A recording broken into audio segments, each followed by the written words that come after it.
Hello viewers, আসসালামু আলাইকুম। আজ আপনাদের সামনে নিয়ে এসেছি মাটন কোরমা রেসিপি।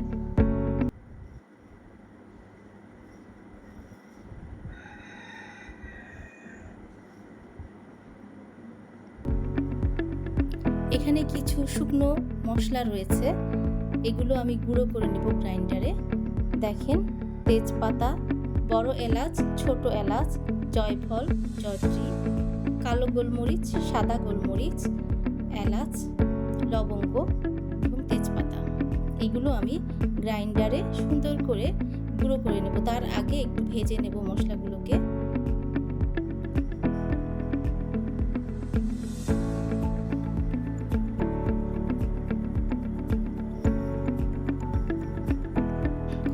এই তো মশলাগুলোকে সুন্দর করে আমি গুঁড়ো করে নিয়েছি। এখান থেকে প্রয়োজন মতো আমি আমার মাংসে ব্যবহার করব। এভাবে আমরা যদি মশলা গুঁড়ো করে রাখি, আমরা কিন্তু আমাদের প্রয়োজনের সময়ে কাজে লাগাতে পারবো।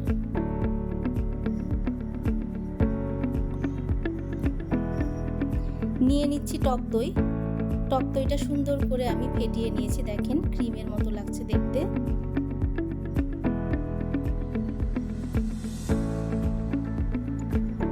এবার কিছু গোটা মশলা দেখেন আমি এগুলো দিব।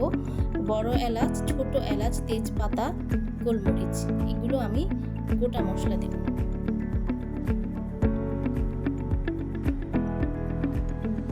দেড় কেজি খাসির মাংস নিয়ে নিয়েছি। খুব সুন্দর করে পরিষ্কার করে আমি এগুলো স্টেইনারে তুলে নিয়েছি পানি ঝরানোর জন্য।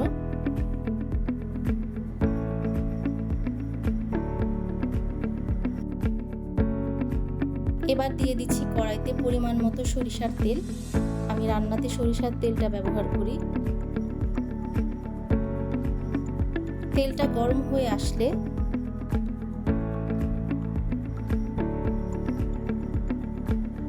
এর মধ্যে দিয়ে দেব পেঁয়াজ কুচি। পেঁয়াজ আমি গোল গোল করে কুচি করে নিয়েছি, আপনারা চাইলে এমনিতে কুচি করে দিতে পারেন।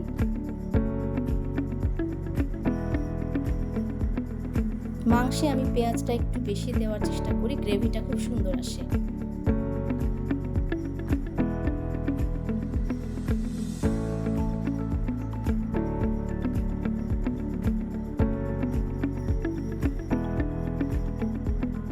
এবার সুন্দর করে আমি নেড়ে নেব ইয়েগুলোকে, পেঁয়াজগুলোকে। দিয়ে দিচ্ছি কাঁচামরিচ। কাঁচামরিচ আমি এখানে টুকরো করে দিয়েছি। যেহেতু কোরমাতে আমরা হলুদ ব্যবহার করি না, শুকনো মরিচের গুঁড়োটা খুবই কম দিই, এজন্য ঝালের জন্য মরিচটা একটু বেশি পরিমাণে দিতে হবে।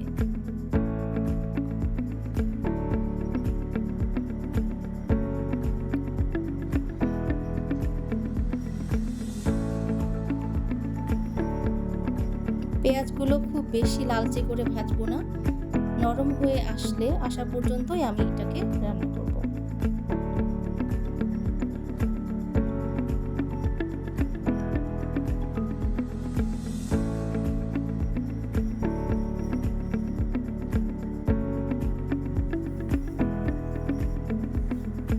এবার দিয়ে দিচ্ছি সেই শুকনো মশলাগুলো, গোটা মশলাগুলো দিয়ে দিচ্ছি। দিয়ে সুন্দর করে নেড়ে নেব।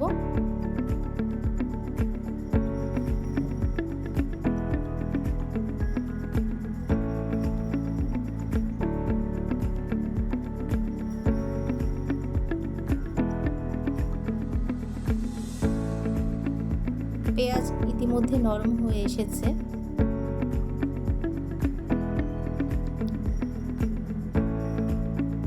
এবার এতে মশলা দিয়ে দেব আমি। আদা বাটা দিয়েছি 2 টেবিল চামচ,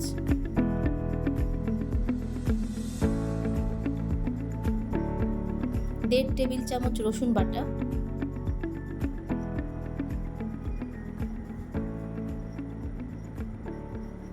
জিরা বাটা 1 টেবিল চামচ,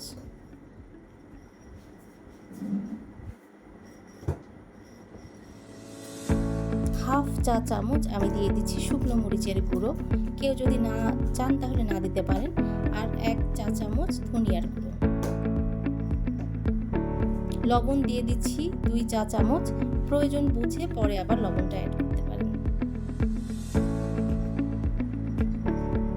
সামান্য পানি দিয়ে দিচ্ছি মশলাগুলো যাতে কষানোর সময় নিচে না লেগে যায়।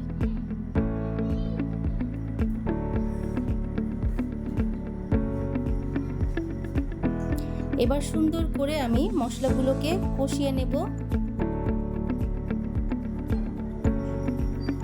একসাথে বেশি করে পানি মেশানোর দরকার নেই। মশলা কষাতে কষাতে যদি মনে হয় নিচে লেগে যাচ্ছে, তখন অল্প পরিমাণে পানি দিয়ে আমরা সুন্দর করে কষিয়ে নেব।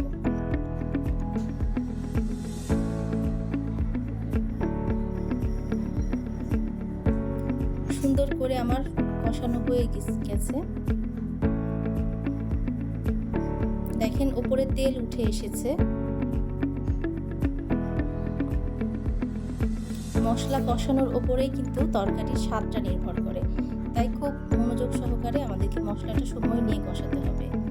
তেল উঠে আসলে দিয়ে দিয়েছি এর মধ্যে খাসির মাংস। খাসির মাংসগুলো খুব সুন্দর করে আমি বিছিয়ে দিচ্ছি।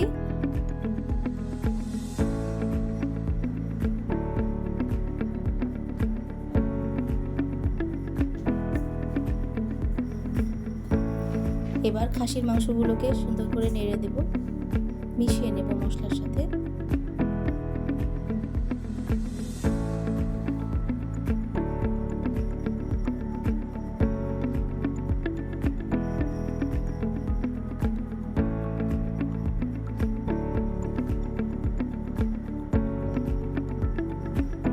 হাই হিটে আমি মশলাগুলোর সাথে মাটনটা অনেক সুন্দর করে কষিয়ে নিচ্ছি।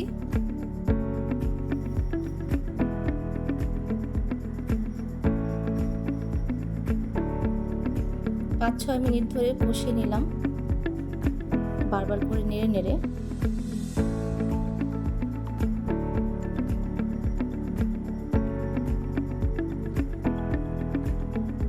এবার আমি ঢাকনা দিয়ে ঢেকে দিচ্ছি।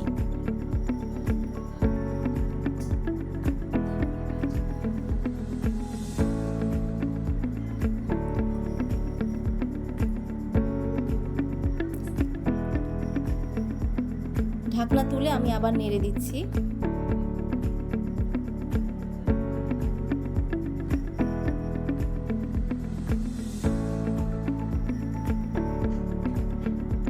দেখেন মশলা থেকে, মাংস থেকে কিন্তু পানি বের হয়েছে। কোরমাতে এক্সট্রা করে পানি দেওয়ার কোনো প্রয়োজন পড়ে না, কারণ মাংস থেকে যে পানিটা বের হয় আর টক দই থেকে, টক দইয়ের পানিটাতে কিন্তু আমাদের মাংসটা সুন্দর নরম হয়ে যাবে, সিদ্ধ হয়ে যাবে।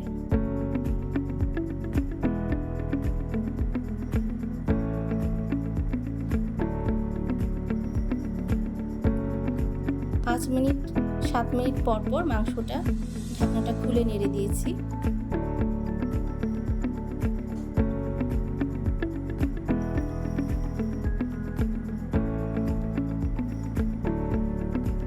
এবার আমি তেল উঠে আসলে দিয়ে দিয়েছি টক দই। দেখেন টক দই দিয়ে দিচ্ছি। মাংস কষানো হয়ে গেলে, মাংস থেকে তেল উঠে আসলে সে পর্যায়ে টক দইটা অ্যাড করতে হবে।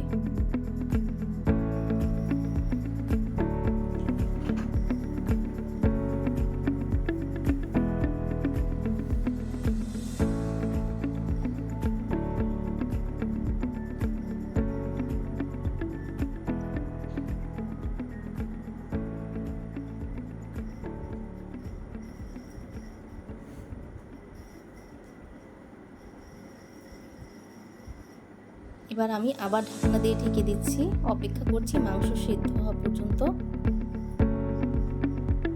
মাংস প্রায় সিদ্ধ হয়ে এসেছে। আমি কাঁচামরিচ দিয়ে দিচ্ছি গোটা।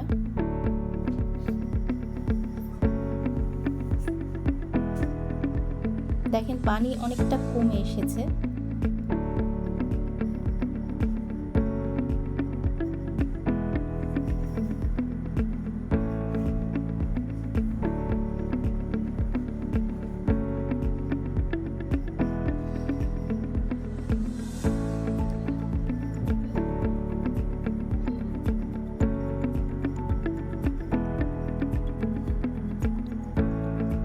এ পর্যায়ে দিয়ে দিচ্ছি গুঁড়া মশলা। যে মশলাটা গুঁড়ো করে রেখেছিলাম সেখান থেকে 1.5 চা চামচ গুঁড়ো মশলা আমি অ্যাড করে দিচ্ছি। সুন্দর করে মিশিয়ে নিচ্ছি।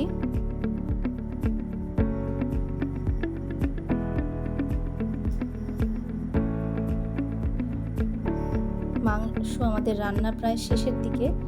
এ পর্যায়ে আমি গুঁড়ো দুধ পানিতে মিশিয়ে অ্যাড করে দিয়েছি হাফ কাপের মতো। এটা অপশনাল, আপনারা ইচ্ছে করলে বাদ দিতে পারেন, তবে গুঁড়ো দুধটা বা লিকুইড দুধ ব্যবহার করলে ভালো লাগে।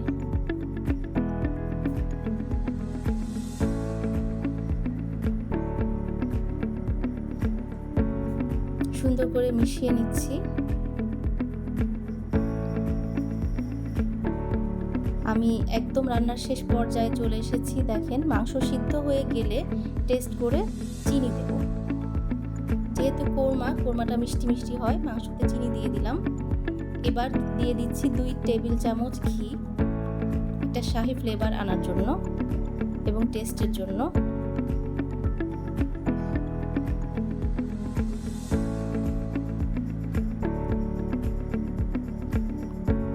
নেড়ে দিচ্ছি।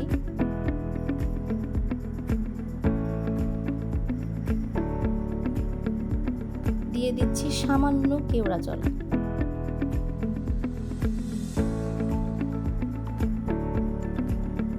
অনেক সুন্দর একটা ফ্লেভার অ্যাড হবে।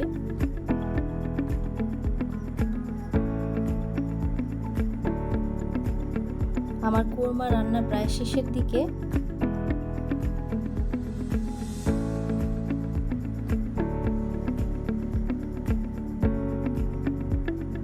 একদম শেষ পর্যায়ে আমি এখানে বেরেস্তা দিয়ে দিব। বেরেস্তা সুন্দর করে ছিটিয়ে দিচ্ছি। বেরেস্তা দিয়ে আর চুলাতে জাল দেব না, চুলাটা বন্ধ করে দেব।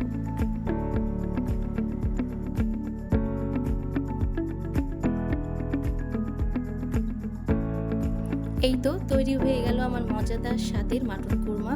সবাই অবশ্যই বাসাতে ট্রাই করবেন। কেমন হলো আমাকে কমেন্টে জানাবেন। সবাই ভালো থাকবেন, সুস্থ থাকবেন, আমার জন্য দোয়া করবেন এবং আমার ভিডিও যদি ভালো লাগে লাইক, কমেন্ট এবং শেয়ার করে পাশে থাকবেন। ধন্যবাদ।